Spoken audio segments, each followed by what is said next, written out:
Last lecture में हमने shapes पढ़ा था और इस लेक्चर में हम आइकन से स्टार्ट करके आगे की तरफ बढ़ेंगे। पर सबसे पहले हम यहाँ पे आइकन को समझते हैं, आइकन को लगाना कहाँ पे। तो मेरे पास यहाँ पे कुछ डेटा है, जैसे कि मैंने स्टार्ट में मेल मेंशन किया है, फिर उसके बाद एक नंबर और कॉन्टैक्ट नंबर है और लास्ट में एड्रेस है। इनके सामने मैं यहाँ पे आइकन्स लगाना चाहता हूँ। इसके लिए आइकन ऑप्शन पे क्लिक करेंगे। इसके लिए आपके पास नेट का होना लाजमी है, क्योंकि ये नेट से ही आपको आइकन्स दिला रहा होता। इसमें जो भी आइकन आपको चाहिए होगा आप सिर्फ चेक कर लें और मल्टीपल आइकन्स को सिलेक्ट कर लो, फिर एक साथ ही इंसर्ट कर सकते हो। फिलहाल मुझे 3 आइकन चाहिए होंगे। पहला आइकन मिल चुका है जो कि कॉन्टैक्ट के लिए होगा। दूसरा आइकन हम सर्च करते हैं लोकेशन, और लोकेशन आइकन यहाँ से सिलेक्ट करेंगे। और नेक्स्ट आइकन होगा मेल, और मेल आइकन यहाँ से हम सिलेक्ट कर लेते हैं। इंसर्ट पे क्लिक करेंगे। ओवरऑल 3 आइकन आ चुके हैं और तीनों आइकन यहाँ पे इंसर्ट हो जाएंगे। अब आइकन को सिलेक्ट करके हमने यहाँ से इसे छोटा करना है, पर इस आइकन को हम ठीक से यहाँ पे मूव नहीं कर सकते और एडिट नहीं कर सकते। तो रैप टेक्स्ट इसका चेंज करते, तो मैंने यहाँ पे इन सभी को स्क्वायर ऑप्शन दे देना है रैप टेक्स्ट में से। और ये रैप टेक्स्ट आपके पास तभी आएगा जब आप इस वाले टैब पे क्लिक करेंगे जिसका नाम होगा ग्राफिक्स फॉर्मेट। और स्टार्ट में आपके पास ऑप्शन आ जाएगा कि आइकन को चेंज करना है, तो यहाँ से चेंज भी कर सकते हो। आइकन को शेप में कन्वर्ट करना है, तो क्लिक करने से आइकन बिल्कुल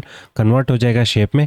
अब जब भी आइकन पे आप क्लिक करेंगे तो शेप के रिलेटेड आपको यहाँ पे ऑप्शन मिलने वाले। फिलहाल हम Ctrl+Z प्रेस करेंगे, पीछे चले जाएंगे और हमने यहाँ पे आइकन का कलर चेंज कर लेना है और आइकन को यहाँ पे कर लेते हैं छोटा। आइकन को छोटा करने के बाद आपके पास ये 4 एरोज आ जाएंगे। 4 एरो के थ्रू आप इसे मूव करके जहाँ पे रखना चाहते थे वहाँ पे रख ले। सेम इसी तरह हम यहाँ पे कॉन्टैक्ट आइकन को सिलेक्ट करेंगे, इसे ग्रीन कलर दे देते हैं। इसे भी यहाँ पे करेंगे छोटा, 4 एरोज आ जाएंगे। इसे मूव करके कॉन्टैक्ट नंबर के सामने और लास्ट में लोकेशन का कलर यहाँ पे हो जाएगा रेड, और इसे भी मूव करके यहाँ पे हम रख लेते हैं। तो कुछ इस तरह से हम आइकन्स का यूज़ कर सकते हैं। तो जब भी हमें डॉक्यूमेंट में आइकन की नीड पड़ेगी तो हम इस ऑप्शन का यूज़ करके आइकन्स इंसर्ट कर सकते हैं। नेक्स्ट ऑप्शन आ रहा होगा 3D मॉडल्स। तो MS वर्ड में आप 3D आइकन्स और 3D मॉडल्स भी इंसर्ट कर सकते हैं। आप इस पर क्लिक कर लें। अगर आपने डाउनलोड किए तो इस ऑप्शन के थ्रू आप उन्हें इंसर्ट कर लें। फिलहाल मेरे पास डाउनलोडेड नहीं है, तो स्टॉक 3D मॉडल्स पे क्लिक करेंगे। इसके लिए भी हमें नेट की नीड पड़ेगी। अब यहाँ से आप 3D मॉडल सर्च भी कर सकते हैं, जो भी 3D मॉडल आपको चाहिए होगा। फिलहाल इन्होंने यहाँ पे 3D मॉडल्स को कैटेगराइज किया है, तो जिस कैटेगरी का भी 3D मॉडल आपको चाहिए आप उस कैटेगरी पे क्लिक करेंगे।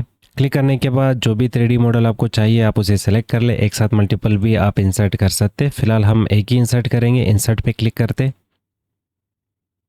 तो यहाँ पे 3D मॉडल आ चुका है। आपको यहाँ पे एक ऑप्शन मिल जाता है। इस ऑप्शन के थ्रू आप 3D मॉडल को अपने हिसाब से घुमा सकते हो। तो हम इस पे पॉइंटर लेके आएंगे, लेफ्ट क्लिक पकड़ के रखेंगे। जिस एंगल में भी आप 3D मॉडल को घुमाना चाहते हो आप आराम से घुमा सकते हो। वही सेम काम आप इस ग्रुप के थ्रू भी कर सकते हैं। तो यहाँ पे भी आपको ढेर सारे 3D मॉडल्स के व्यू मिल जाते हैं। जो भी व्यू आपको चाहिए होगा आपने सेलेक्ट करना है। रिसेट करने के लिए अगर आप चाहते हो कि जैसे पहले था उसी तरह ये 3D मॉडल का व्यू मुझे चाहिए, तो आप यहाँ से रिसेट कर ले। 3D मॉडल का आपको यहाँ पे जो टैब मिल जाता है इसमें मैक्सिमम ऑप्शन आपके पास सेम आएंगे जो आपने शेप में पढ़े थे। यहाँ पे एक ऑप्शन होगा पेन एंड जूम, इस पे क्लिक कर ले। क्लिक करने के बाद ये आइकन आ जाएगा। इस आइकन के थ्रू आप 3D मॉडल को जूम इन कर सकते हो और जूम आउट कर सकते हो। तो मैं यहाँ पे जूम इन कर रहा हूँ, जो एरिया फ्रेम से बाहर निकलेगा वो क्रॉप हो जाएगा। और हम यहाँ पे इसे जूम आउट भी कर सकते हैं। तो आपको जैसे रखना है 3D मॉडल को अपने हिसाब से यहाँ पे से सेट कर ले। 3D मॉडल्स के बाद नेक्स्ट ऑप्शन आ रहा होगा स्मार्ट आर्ट नाम का। स्मार्ट आर्ट के थ्रू हम अपने डॉक्यूमेंट में जो बोरिंग टेक्स्ट है उसे इंटरेस्टिंग बना सकते हैं। स्मार्ट आर्ट का यूज बुक्स में भी किया जाता है। तो बुक्स में आपने डायग्राम देखे होंगे, जैसे कि केमिस्ट्री, फिजिक्स, बायो या मैथ। इसमें डिफरेंट टाइप के आपको चीजें समझाए जाते, तो वो एग्जांपल भी सारे स्मार्ट आर्ट का ही होता है और उन चीजों को आप स्मार्ट आर्ट के थ्रू बना सकते हो। तो हम ये टेक्स्ट यहाँ पे स्मार्ट आर्ट में कन्वर्ट करना चाहते हैं, तो स्मार्ट आर्ट पे क्लिक करते हैं। डिफरेंट टाइप के आपको यहाँ पे स्मार्ट आर्ट मिल जाएंगे, पर आपको यहाँ पे देखना है कि कौन सा स्मार्ट आर्ट आपके डेटा को अच्छे से रिप्रेजेंट कर सकता। जैसे कि पिक्चर स्मार्ट आर्ट भी होता है। इनमें से जो भी स्मार्ट आर्ट आपको ठीक लगे आप सेलेक्ट कर ले, ओके पे क्लिक कर ले। इनमें आप पिक्चर इंसर्ट कर सकते हैं। स्मार्ट आर्ट ओवरऑल शेप का बना हुआ है, तो यहाँ पे शेप में हमें आइकन दिख रहा है इमेज का, तो आप इस इमेज वाले आइकन पे क्लिक कर ले और अपने कंप्यूटर से कोई भी एक इमेज इसे सेलेक्ट करके दे दे। हम इंसर्ट पे क्लिक करते हैं तो एक इमेज इंसर्ट हो चुकी है। सेम इसी तरह इमेज यहाँ पे भी इंसर्ट करेंगे और एक और इमेज हमने यहाँ पे इंसर्ट करना है। अब लास्ट में हमें यहाँ पे भी इमेज इंसर्ट करना है, तो यहाँ पे भी एक इमेज जो 6 पैक वाली है मेरी वो इंसर्ट करते हैं। यहाँ पे हर एक इमेज के लिए टेक्स्ट बॉक्स भी दिया गया है, तो आप उसमें टेक्स्ट भी टाइप कर सकते हैं। जैसे मैंने इसमें अपना नाम टाइप कर लिया, यहाँ पे टाइप करते पाइथन और यहाँ पे टाइप करते हैं HTML और यहाँ पे टाइप करते हैं CSS। तो कुछ इस तरह से आपने एक डायग्राम तैयार कर लिया जिसमें आप डिफरेंट टाइप की चीज़ें समझाना चाहते हो। तो ये जो फ्रेम है इसमें भी अगर आप इमेज वगैरह या तो कलर करना चाहते हैं तो इसे भी सिलेक्ट कर सकते हैं। और हमें यहाँ पे फॉर्मेट पे क्लिक करना है, शेप फिल पे क्लिक करना है। आप यहाँ से कलर सेलेक्ट कर सकते हैं, जो भी कलर आप यहाँ पे फिल करना चाहते हैं। और इवन आप यहाँ पे पिक्चर भी सिलेक्ट कर सकते हैं, ग्रेडियंट सेलेक्ट कर सकते हैं, टेक्सचर भी सिलेक्ट कर सकते हैं। तो आपको जो भी ठीक लगे अपने स्मार्ट आर्ट के लिए वो आप यहाँ से सेलेक्ट कर ले। फिलहाल हमने अपने उस डेटा के लिए स्मार्ट आर्ट सेलेक्ट करना था, तो इसे डिलीट एडिट करेंगे। ये एक एग्जांपल था। स्मार्ट आर्ट पे क्लिक करते हैं, वापस हायरार्की पे क्लिक करेंगे और इसमें ये वाला जो स्मार्ट आर्ट है ये मेरे डेटा को ठीक से रिप्रेजेंट कर सकता, तो हम इसे सिलेक्ट करेंगे, ओके पे क्लिक करते हैं। अब स्मार्ट आर्ट में कुछ चीज़ें अगर डिसेबल आपको मिल जाते तो समझ जाना कि ये सेम स्मार्ट आर्ट के लिए नहीं बना। कोई और स्मार्ट आर्ट जब आप इंसर्ट करेंगे तो उसके लिए अलग ऑप्शन यहाँ पे इनेबल हो जाते हैं, तो ये डिपेंड करता है स्मार्ट आर्ट के ऊपर। फिलहाल हम यहाँ पे स्मार्ट आर्ट को सिलेक्ट करेंगे। अब स्मार्ट आर्ट में हमने टेक्स्ट टाइप करना था तो हम यहाँ पे टेक्स्ट टाइप कर सकते हैं। जैसे मैं यहाँ पे लिख लेता हूँ कंप्यूटर और फिर कंप्यूटर के दो हिस्से, एक होगा हार्डवेयर और दूसरा यहाँ पे लिख लेते हैं सॉफ्टवेयर। नेक्स्ट हार्डवेयर के मल्टीपल हिस्से होंगे तो हम यहाँ पे इनपुट को मेंशन करते हैं और यहाँ पे मेंशन करते हैं आउटपुट को। यहाँ पे मेंशन करते हैं सॉफ्टवेयर के हिस्सों को, तो यहाँ पे हम लिख लेते हैं एप्लीकेशन। हमें यहाँ पे एक और बॉक्स चाहिए होगा क्योंकि सॉफ्टवेयर के दो हिस्से होंगे, तो एप्लीकेशन मेंशन कर लिए। सिस्टम को भी यहाँ पे मेंशन करना है। शेप को एड करने के लिए हमें स्मार्ट आर्ट डिजाइन टैब की तरफ जाना होगा और यहाँ पे ऑप्शन आ जाएगा एड शेप नाम का, आप इस पे क्लिक कर ले। यहाँ पे हम 4 साइडों में और 4 डायरेक्शन में शेप को एड कर सकते हैं, आफ्टर, बिफोर, अबव और बिलो। आफ्टर पे क्लिक करेंगे, बिल्कुल ठीक लोकेशन पे यहाँ पे शेप आ चुका है और हम इसमें लिख लेते हैं सिस्टम। सॉफ्टवेयर के दो हिस्से सिस्टम और एप्लीकेशन। अब यहाँ पे हार्डवेयर के 4 हिस्से थे तो हम यहाँ पे मजीद शेप ऐड करना चाहेंगे आफ्टर, और इसमें लिख लेते हैं सिस्टम बॉक्स। और फिर एक और शेप हमने ऐड करना है आफ्टर और इसमें लिख लेते हैं स्टोरेज। अब मान लें मुझे यहाँ पे इनपुट के लिए माउस मेंशन करना था तो इसके नीचे मुझे शेप चाहिए होगा, तो यहाँ पे ऑप्शन आ जाएगा बिलो और इसके नीचे यहाँ पे शेप ऐड हो चुका है। हम इसमें टाइप करते हैं माउस और आउटपुट में मुझे मॉनिटर को दिखाना है तो यहाँ पे हमें फिर बिलो चाहिए होगा और यहाँ पे मेंशन करते हैं मॉनिटर। तो सेम इसी तरह आप यहाँ पे शेप जहाँ चाहो वहाँ पे ऐड कर सकते हो। क्रिएट ग्राफिक ग्रुप में जो ऑप्शन यहाँ पे इनेबल है उन ऑप्शन को यहाँ पे सीखते हैं। तो सबसे पहला ऑप्शन शेप को ऐड करने के लिए, दूसरा ऑप्शन डिसेबल है, ये किसी और स्मार्ट आर्ट में काम करेगा। फिलहाल ये बिल्कुल बुलेट की तरह ही है, जैसे कि बुलेट को हम यूज करते हैं किसी चीज का रिलेशन बताने के लिए। सेम इसी तरह कंप्यूटर के रिलेशन बताने के लिए स्मार्ट आर्ट यहाँ पे हम यूज कर रहे हैं, तो इसमें बुलेट्स की यहाँ पे हमें नीड नहीं पड़ती, इसलिए ये ऑप्शन डिसेबल आ रहा है। नेक्स्ट ऑप्शन आ रहा है टेक्स्ट पैनल और टेक्स्ट पेन, आप इस पे क्लिक कर लें और इसमें आप किसी भी बॉक्स में टेक्स्ट को एडिट करना चाहते हैं, टेक्स्ट को ऐड करना चाहते हैं, वो यहाँ से भी ऐड कर सकते हैं और किसी भी बॉक्स पे डायरेक्ट क्लिक करने से भी आप टाइपिंग स्टार्ट कर ले, वहाँ पे टेक्स्ट ऐड हो जाएगा। नेक्स्ट ऑप्शन आ रहा होगा प्रमोट और डिमोट। नेक्स्ट ऑप्शन आ रहा होगा प्रमोट और डिमोट। ये सेम कंपनी में जैसे कि एम्प्लॉयर्स को प्रमोट और डिमोट किया जाता है, फिर सैलरी बढ़ाई जाती है वगैरह, तो सेम इसी तरह आप अगर किसी शेप को नीचे भेजना चाहते हो, आप चाहते हो कि इसका डायरेक्ट लिंक इसके साथ नहीं हो, ये नीचे जाना चाहिए, तो आप यहाँ पे इसे डिमोट कर लो, ये नीचे चला गया, यहाँ पे आ चुका है आउटपुट। और अगर हम इसे प्रमोट करेंगे तो ये टॉप पे आ जाएगा, फिर प्रमोट करेंगे तो बिल्कुल ये टॉप में ये 3 सॉफ्टवेयर और हार्डवेयर के बीच में आ चुका है और इसने खुद के लिए यहाँ पे ग्रुप बना लिया। और अगर इसे वापस प्रमोट करेंगे तो इसे बिल्कुल अलग सी कंपनी है, तो फिर ग्रुप दी गई है अलग एम्प्लॉयर्स के साथ। तो कुछ इस तरह से प्रमोट और डिमोट काम करता। हम यहाँ पे Ctrl+Z प्रेस कर रहे हैं, Ctrl+Z, जिससे हमारा स्मार्ट आर्ट वापस नॉर्मल हो जाएगा। नेक्स्ट ऑप्शन आ रहा होगा यहाँ पे राइट टू लेफ्ट, तो इस पे क्लिक करने से स्मार्ट आर्ट अपना डायरेक्शन चेंज कर रहा होता है। आगे ऑप्शन आ रहे होंगे मूव अप और मूव डाउन। इनके थ्रू हम स्मार्ट आर्ट में शेप्स को या तो स्टार्ट में लेके आ सकते हैं या तो फिर लास्ट की तरफ लेके जा सकते हैं।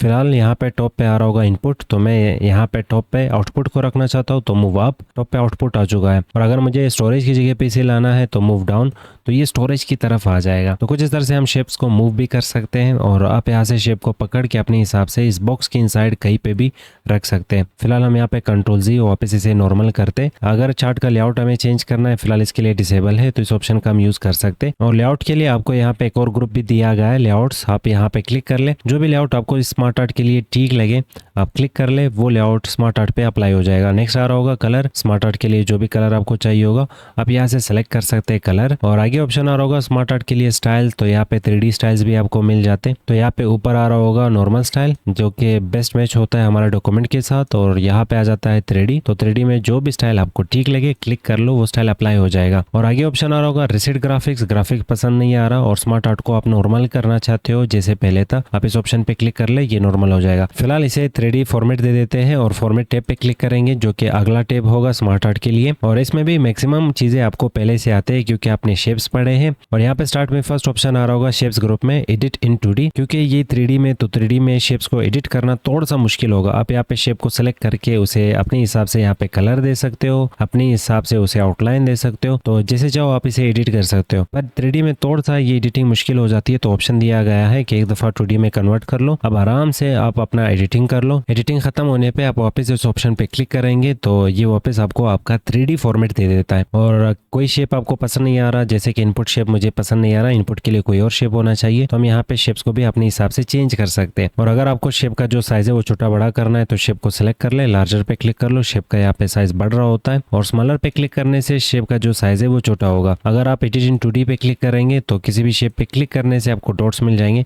इन डॉट्स के थ्रू भी आप शेप का जो साइज है वो अपने हिसाब से कंट्रोल कर सकते हो, यहाँ से रोटेट कर सकते हो, जैसे चाहो आप अपने हिसाब से स्मार्ट आर्ट को कस्टमाइज कर सकते हो। स्मार्ट आर्ट के बाद नेक्स्ट ऑप्शन आ रहा होगा यहाँ पे चार्ट नाम का। तो जब भी हम नंबर पे काम कर रहे हो और नंबर को हमने रिप्रेजेंट करना है और उसे अच्छे से समझाना है तो हम यहाँ पे चार्ट का यूज कर सकते हैं। तो नंबर डेटा के लिए हम चार्ट का यूज करेंगे। चार्ट ऑप्शन पे क्लिक करेंगे तो यहाँ पे डिफरेंट टाइप के हमें चार्ट मिलेंगे। फिर हमने यहाँ पे देखना है कि कौन सा चार्ट हमारे डेटा को ठीक से रिप्रेजेंट कर सकता, उसी चार्ट को हम यहाँ पे सिलेक्ट करेंगे। फिलहाल मैं यहाँ पे पाई को सिलेक्ट करूंगा क्योंकि मुझे पॉपुलेशन को दिखाना है, पाकिस्तान के पॉपुलेशन को दिखाने के लिए। तो ओके पे क्लिक करते हैं यहाँ पे। तो यहाँ पे हमें चार्ट मिल जाएगा और ऊपर यहाँ पे एक्सेल का शीट आ रहा होगा और एक्सेल की शीट से हम चार्ट का जो डेटा है वो एडिट कर सकते हैं। तो अगर हम यहाँ से इसे क्लोज कर ले, इसे वापस इनेबल करने के लिए हम इस ऑप्शन का यूज कर सकते हैं जिसका नाम होगा एडिट डेटा। तो हम इस पे क्लिक करेंगे, एक्सेल शीट वापस आ जाएगा। अब सबसे पहले हमें ये टॉप पे जो सेल्स लिखा हुआ है ये नहीं चाहिए, इसमें पॉपुलेशन दिखाना था, तो यहाँ पे लिख लेते हैं पॉपुलेशन। और नेक्स्ट हमें यहाँ पे क्वार्टर नहीं दिखाना था, यहाँ पे मेल फीमेल दिखा देते, तो यहाँ पे लिख लेते मेल और यहाँ पे लिख लेते फीमेल और लास्ट में यहाँ पे मेंशन करते ओल्ड। और ये लास्ट वाली रो मुझे नहीं चाहिए होगी, तो इसका जो हमें रो हेडर दिख रहा है इस पे हमने राइट क्लिक करना है और डिलीट पे क्लिक करना है,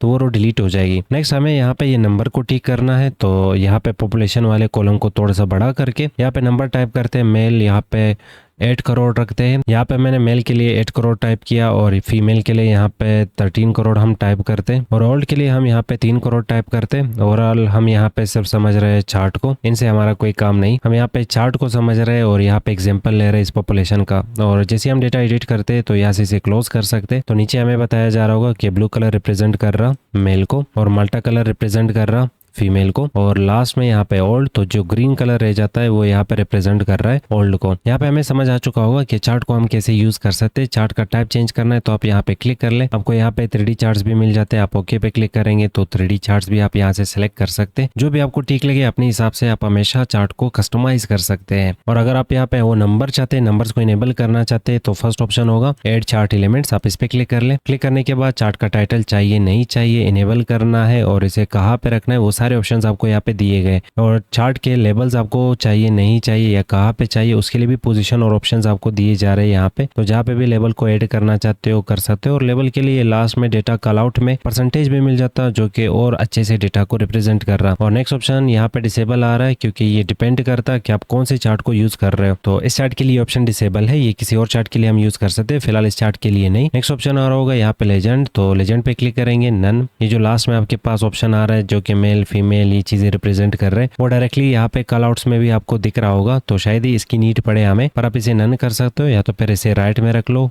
टॉप पे रख लो, लेफ्ट पे रख लो। तो इसके लिए भी आपको अलग अलग ऑप्शंस दिए जाते हैं। और ये लेआउट आपको पसंद नहीं आ रहा तो लेआउट भी चेंज कर सकते हो, यहाँ पे अलग अलग टाइप के लेआउट्स आपको मिल जाते हैं। जो भी लेआउट ठीक लगे आप क्लिक कर लो, वन क्लिक से पूरा लेआउट आप चेंज कर सकते हैं। और अगर कलर पसंद नहीं आ रहा तो कलर भी आप यहाँ से चेंज कर सकते हैं। और किसी स्पेसिफिक पार्ट का आपको कलर चेंज करना है, आप उस पार्ट को सेलेक्ट कर ले, फॉर्मेट की तरफ चले जाए, यहाँ पे होगा शेप फिल, इस पे क्लिक करके आप अपने हिसाब से जो भी कलर उस पार्ट को देना चाहते हो सेलेक्ट कर सकते हो। और यहाँ पे पिक्चर का भी ऑप्शन है, ग्रेडियंट भी है, टेक्सचर भी है और भी बहुत सारी चीजें जो कि आप ट्राई कर सकते हैं। अब हमें सारे ऑप्शंस देखने हैं तो जाहिर है इसके लिए हम यहाँ पे चार्ट को चेंज करते, तो मैं यहाँ पे कॉलम टाइप कोई चार्ट सेलेक्ट करूंगा जो कि यहाँ पे पहले से सिलेक्टेड आ रहा है, ओके पे क्लिक करेंगे। अब मान लें ये वाला जो चार्ट है ये हम स्टूडेंट्स के मार्क्स के लिए यूज़ करना चाहते हैं और ये अलग अलग सब्जेक्ट के मार्क्स होंगे। तो इसके लिए हम यहाँ पे एक्सेल में डेटा को एडिट करते हैं। सीरीज़ की जगह पे हमें सब्जेक्ट के नाम ऐड करना है, तो यहाँ पे टॉप पे लिख लेते हैं मैथ और फिर लिख लेते हैं यहाँ पे बायो और नेक्स्ट लिख लेते हैं यहाँ पे केमिस्ट्री। और अगर आपको 3 सब्जेक्ट से ज़्यादा बनाने हैं तो आप नेक्स्ट कॉलम में भी टाइप कर सकते हो, जैसे मैं यहाँ पे लिख लेता हूँ कंप्यूटर और यहाँ पे एक और कॉलम बन जाएगा जो कि कंप्यूटर के मार्क्स को रिप्रेजेंट करेगा। नेक्स्ट यहाँ पे कैटेगरी की जगह पे हमें स्टूडेंट्स के नाम लिखने, तो यहाँ पे स्टूडेंट के कुछ रैंडम नाम लिख लेते हैं। अब नाम भी हम मेंशन कर चुके, तो नेक्स्ट यहाँ पे होंगे मार्क्स, तो हम यहाँ पे मार्क्स को एडिट करते हैं। यहाँ पे कुछ रैंडम नंबर्स मैंने टाइप कर लिए मार्क्स के लिए और एक्सेल शीट का काम हो चुका है, हम इसे क्लोज करते हैं। यहाँ पे टॉप पे हमें ये चार्ट का टाइटल चेंज करना है, तो इसे सेलेक्ट करेंगे, यहाँ पे लिखते हैं स्टूडेंट्स मार्क्स टाइटल चेंज करने के बाद नेक्स्ट इस साइड पे गड़बड़ आ रही होगी, जो कि मार्च से वो 0 और 100 के बीच में आना चाहिए। यहाँ पे 120 में मेंशन कर रहा है, जो कि गलत होगा। इसे ठीक करने के लिए हम इस बॉक्स को सिलेक्ट करेंगे और यहाँ पे डबल क्लिक करते हैं और यहाँ पे नंबर के लिए हमें ऑप्शन दिया गया है कि मैक्सिमम और मिनिमम नंबर कितने दिखाने। तो ये 120 की जगह पे हम 100 और एंटर करेंगे तो ये नॉर्मल हो जाएगा। नंबर्स के अलावा आपको यहाँ पे और भी ऑप्शंस मिल जाते हैं, जैसे कि कौन सी चीज़ कहाँ पे रखनी है, कौन सी चीज़ कहाँ से स्टार्ट करनी है। ये सारी चीज़ें आप खुद से भी ट्राई कर लें, ईजी है बिल्कुल। हम ये साइड बार को यहाँ से करते हैं क्लोज। चार्ट लेआउट्स में हम फर्स्ट ऑप्शन पे क्लिक करते हैं, जो कि ऐड चार्ट एलिमेंट्स नाम का आ रहा होगा और इसमें ढेर सारे ऑप्शंस इस चार्ट के लिए इनेबल होंगे। सबसे पहले एक्सेस, तो आप देखेंगे कि हाँ चेंज हो रहा है, कहाँ पे कौन सी चीज़ रखनी है। आप आराम से क्लिक करते जाओ, जो चीज़ ऐड करना है, जो चीज़ रिमूव करना है, बिल्कुल इजीली आप अपने चार्ट को इसके थ्रू एडिट कर सकते हो। यहाँ पे जो एक्सेस टाइटल है इसे सिलेक्ट करके यहाँ पे लिख लेते हैं मार्क्स। और यहाँ पे और भी बहुत सारी चीज़ें, आप खुद से भी इन्हें एक दफ़ा टेस्ट कर ले। लेआउट पसंद नहीं आ रहा तो आप यहाँ पे क्लिक करके लेआउट बिल्कुल चेंज कर सकते हो। कलर पसंद नहीं आ रहा तो आप यहाँ से कलर को चेंज कर सकते हो। और चार्ट के स्टाइल्स के लिए आपको यहाँ पे पूरा एक ग्रुप दिया गया है, जो भी स्टाइल आपको ठीक लगे वन क्लिक से पूरा स्टाइल चेंज कर सकते हो। और इस साइड में आपके पास फर्स्ट ऑप्शन आ रहा होगा स्विच रो टू कॉलम्स। इस ऑप्शन को इनेबल करने के लिए हमें एडिट डेटा पे क्लिक करना होगा, तो यहाँ पे ये ऑप्शन इनेबल हो जाएगा। तो यहाँ पे इस ऑप्शन का यूज करके आप रोज को कॉलम और कॉलम्स को रोज में कन्वर्ट कर सकते हो। जैसे कि टॉप पे यहाँ पे आ रहा है मैथ, बायो, केमिस्ट्री और ये कॉलम को रिप्रेजेंट कर रहा है और इस साइड पे ये नाम आ रहा है, ये रोज को रिप्रेजेंट कर रहा है। तो अगर आप चाहते हो ये नाम ऊपर आ जाए और ये वाले जो टाइटल है, सब्जेक्ट के नाम है, ये यहाँ पे आ जाए, तो आप इस ऑप्शन का यूज कर सकते हैं। नेक्स्ट ऑप्शन आ रहा होगा यहाँ पे सिलेक्ट डेटा नाम का, तो हम इस पे क्लिक करते हैं। तो यहाँ पे आपके सामने ऑप्शन आ जाएंगे कि कौन सा सब्जेक्ट आपको दिखाना है या कौन सा सब्जेक्ट नहीं दिखाना, उनके चेक्स लगे। जैसे मैं बायो का यहाँ पे चेक हटा लूंगा, ओके पे क्लिक करूंगा तो बायो इसमें गायब हो जाएगा। ओवरऑल 3 सब्जेक्ट्स रह जाएंगे। अब वापस उन चीजों को लाने के लिए सिलेक्ट डेटा पे क्लिक करेंगे और यहाँ पे ये चेक लगा लेंगे। अगर किसी स्टूडेंट्स का आपको रिकॉर्ड गायब करना है, जैसे कि मुझे यहाँ पे नसीब का रिकॉर्ड गायब करना है और नसीब का डेटा नहीं दिखाना, तो यहाँ पे इसे अनचेक कर ले, ओके पे क्लिक कर ले, तो वो डेटा यहाँ पे गायब हो जाएगी। नेक्स्ट ऑप्शन आ रहा होगा यहाँ पे एडिट डेटा, तो इसमें आपको 2 ऑप्शन मिलेंगे। पहला ऑप्शन एक्सेल का छोटा सा आपको विंडो दे देगा और दूसरा ऑप्शन आपको एक्सेल ओपन करके देगा और यहाँ पे हमारे सामने एक्सेल ओपन होके आ जाएगा। तो आप यहाँ पे डायरेक्टली एक्सेल में भी काम कर सकते हो, या तो फिर आप एक्सेल का छोटा सा विंडो चाहते तो फर्स्ट ऑप्शन। अगर डेटा कहीं और से आ रहा है, मान लें आपने किसी वेबसाइट से ये डेटा उठाई है और वहाँ पे डेटा चेंज हुई, आप चाहते हो यहाँ पे भी डेटा चेंज हो जाए, तो आप इस ऑप्शन का यूज कर सकते हैं। फिलहाल डेटा हमने खुद टाइप किया है, डेटा कहीं और से नहीं आ रहा। चार्ट का टाइप चेंज करने के लिए आप इस ऑप्शन पे क्लिक कर लें। यहाँ से जो भी चार्ट आपको ठीक लगे सेलेक्ट कर लो, ओके पे क्लिक कर लो।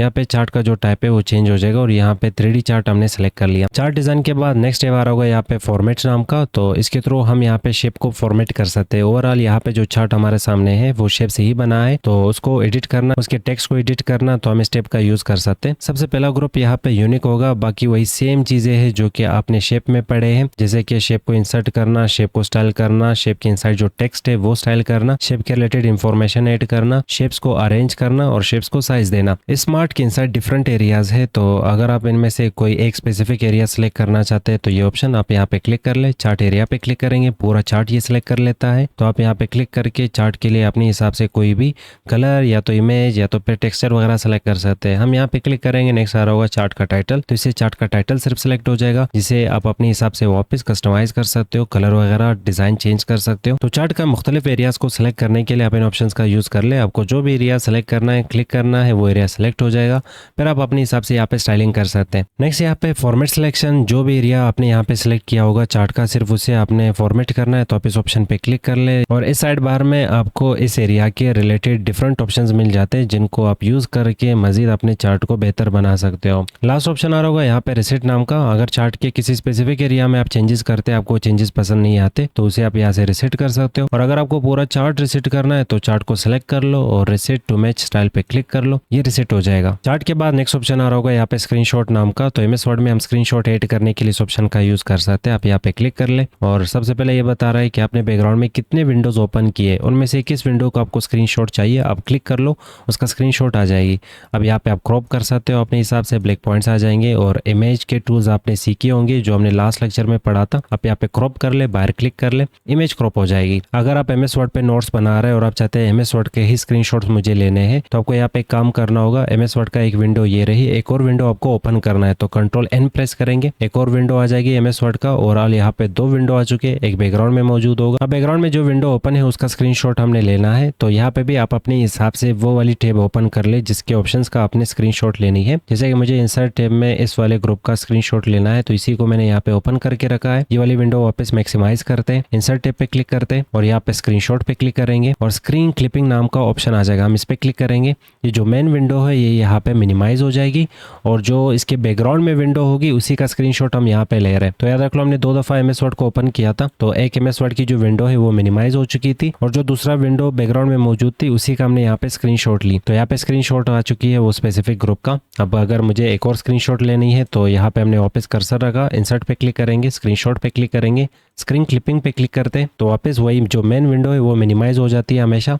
और हमने ये ग्रुप पढ़ा और इसी ग्रुप का हम यहाँ पे स्क्रीनशॉट लेते हैं और इसका स्क्रीनशॉट यहाँ पे ऐड हो चुका है। स्क्रीनशॉट के बाद नेक्स्ट ऑप्शन आ रहा होगा यहाँ पे ऑनलाइन वीडियोस का। तो MS वर्ड में हम ऑनलाइन वीडियोस को भी इंसर्ट कर सकते हैं, चाहे वो यूट्यूब का या किसी और प्लेटफॉर्म का। तो हम यहाँ पे इस ऑप्शन पे क्लिक करते हैं। इस विंडो में कुछ चीज़ें आपको पहले से बताया जा रहा है, जैसे कि कौन से वीडियो सपोर्ट किए जाएंगे, किस प्लेटफॉर्म के वीडियो सपोर्ट किए जाएंगे, जैसे कि यूट्यूब है, स्लाइड शेयर है और विमियो है और टेड है। तो हम यहाँ पे यूट्यूब के वीडियो का लिंक कॉपी कर चुके हैं और वो यहाँ पे पेस्ट करेंगे। जो भी वीडियो आप इंसर्ट करना चाहते हैं उस वीडियो का आप लिंक कॉपी कर लें और यहाँ पे पेस्ट कर लें। पेस्ट करने के बाद इंसर्ट पे क्लिक करेंगे, वो वीडियो यहाँ पे इंसर्ट हो जाएगी। अब इस वीडियो को प्ले करने के लिए जाहिर है हमें इंटरनेट की ही नीड पड़ेगी और वीडियो को आप यहाँ पे क्लिक करके प्ले कर सकते हैं। और अगर वापस आप वीडियो को यहाँ पे स्किप करना चाहते हैं तो विंडो से बाहर क्लिक कर लें तो वीडियो स्किप हो जाएगी।